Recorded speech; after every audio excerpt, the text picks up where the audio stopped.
අපි අදත් යනවා ඔමාන් වල තියෙන ලස්සන තැනක් බලන්න. ඉතින් මම හිතුවා මේකත් ඕගොල්ලන්ත් එක්ක වීඩියෝ එකකින් ෂෙයා කරගන්න. අපි හැම පාරම වැස්ස පටන් ගත්තම අනිවාර්යෙන් මෙන්න මේ තැනට එනවා. හැබැයි ගිය අවුරුද්දට වඩා මේ අවුරුද්දේ නම් අපිට වැස්ස ලැබුණ හරි අඩුයි. අපි දැන් හදන්නේ මෙන්න මේ බෝට් එක අරගෙන තව ටිකක් එහාට ගිහින් බලන්න. ඇත්තටම මම නම් හරිම ආසාවෙන් හිටියේ කයාකින් වගේ බෝට් එකක් අරගෙන යන්න. ඒ වුණත් මම පීනන්න දන්න කෙනෙක් නෙමෙයි. ඉතින් අපි අපේ සේෆ්ටි එක ගැන හිතලා මේ වගේ පැඩල් බෝට්ටුවක් තමයි ගත්තේ. ඇත්තටම මේ වගේ තැනකට ආවම මනස පුදුම තරම් සැහැල්ලු වෙනවා. අනිත් එක තමයි අපි S2ට දකිනව තරම් ලස්සන ෆෝන් එකෙන් කැප්චර් කරගන්න හරි අමාරුයි. මේ වගේ පරිසරයකට වෙලා අපිට මුළු දවසක් වුණත් ඉන්න පුළුවන්. ඇත්තටම මේ දවස නම් මං ගෙවනවට හරීම ලෝභ වුණ දවසක්. මේ හරිය නම් හැමදාම වතුර රැඳෙන තැනක්.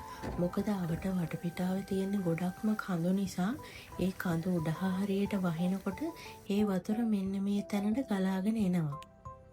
සමහරක් වෙලාවට ඔයගලන්ට මේ වීඩියෝ බලනකොට හිතෙන්න පුළුවන් කොහොමද ඔමාන් ගල්ෆ් කන්ට්‍රි එකක් වුණේ කියලා. මමත් ඔමාන් වලට ඇවිල්ලා දැනට අවුරුදු 3ක වගේ කාලයක් තමයි වෙන්නේ. මමත් ආවේ හරියටම මෙන්න මේ ಖರೀෆ් එක තියෙන සීසන් එකේමයි. ඉතින් ඒ කාලේ ඉඳලම මාව අම්මයි තාත්තයි ඒ වගේම හස්බන්ඩ්ුයි මෙහි තියෙන ගොඩාරියක් තැන් බලන්න එක්කගෙන ගියා. ඒ ගියපු සමහර තැන්වලදී මටත් හිතුණා මේක කොහොමද මෙච්චර තරම් ලස්සන රටක් වුණේ කියලා. මම ඉන්නේ ඔමාන් වල සලාලවල.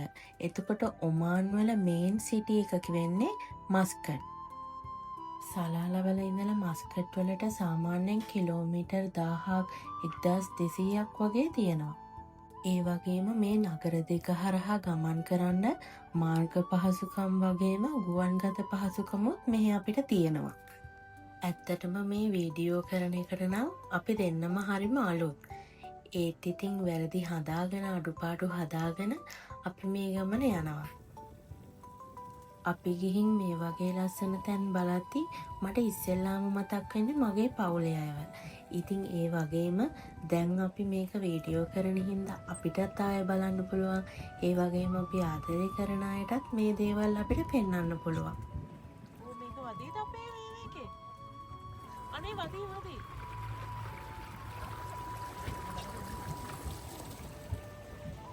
මමත් බොරුවට බය වෙලා සිංහලෙන් කෑ ගැහුවට අපි කියන ඒවා කාටද තේරෙන්නේ ඉතින්.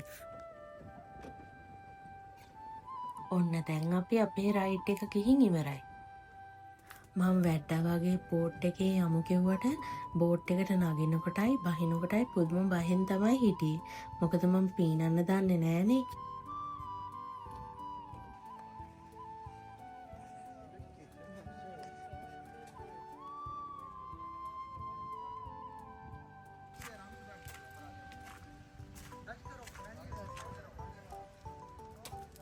මට නම් මෙයාලා දකිනකොට මතක් වුණේ ලංකාවේ ගෝල් ෆේස් එකේ. ගෝල් ෆේස් එකෙත් මේ වගේ අශ්වය තියාගෙන ඉන්නවනේ. මේ අවුරුද්දේ මේ හරිය එක එක ඇක්ටිවිටීස් දාලා තියෙනවා. දැන් අපි මේ යන්නේ එතන තියෙන එකක් කරලා බලන්න. මොකද මම හරිම ආසාවෙන් තමයි මෙතනට ආවේ. කොහොම හරි මේ රයිඩ් එකේ යනවා කියලා හිතලා.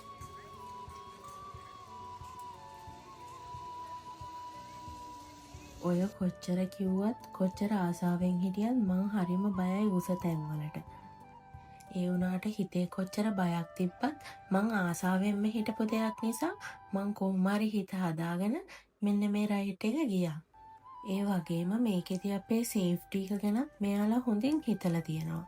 බෙල්ට් දෙකකින් වගේම තවත් එක යකඩ පටියකින් අපිව මේ ෂීට් එකට හොඳින් තද වෙලා තමයි තියෙන්නේ.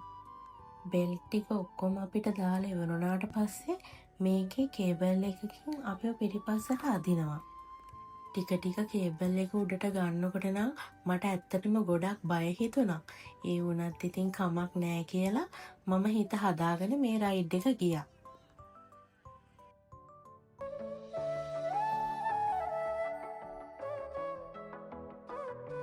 හුස්මක් දැනෙන තරම් හදවත නිවන සරින් ලංවී කියන්නම් හරි ආදරෙයි මං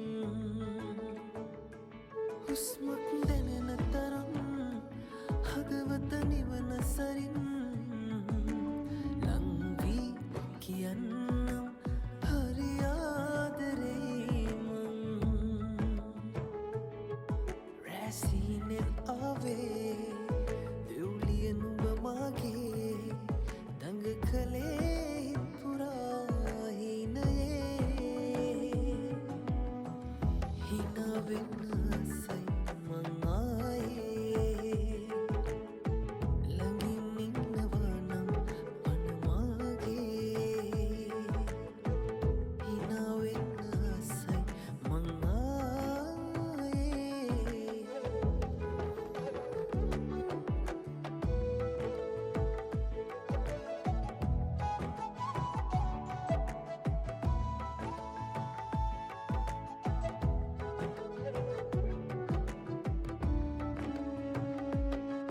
නිල් දෙන තින්ගේනා මේ හැඟුමන් සේනා හිත නෑ දැන් සීමා මට නුඹමයි ඕනා මාගේ පෙම් හිනයේ පාපෙනා හිනාවෙන්න සයි මං ආයේ ළඟින් ඉන්නවා නම් පනමාගේ හිනාවෙන්න සයි මං ආයේ ළඟින් ඉන්නවා නම් පනමාගේ අලුත් වීඩියෝ එකක් අරගෙන ඉක්මනින්ම අපහු එන්නම්.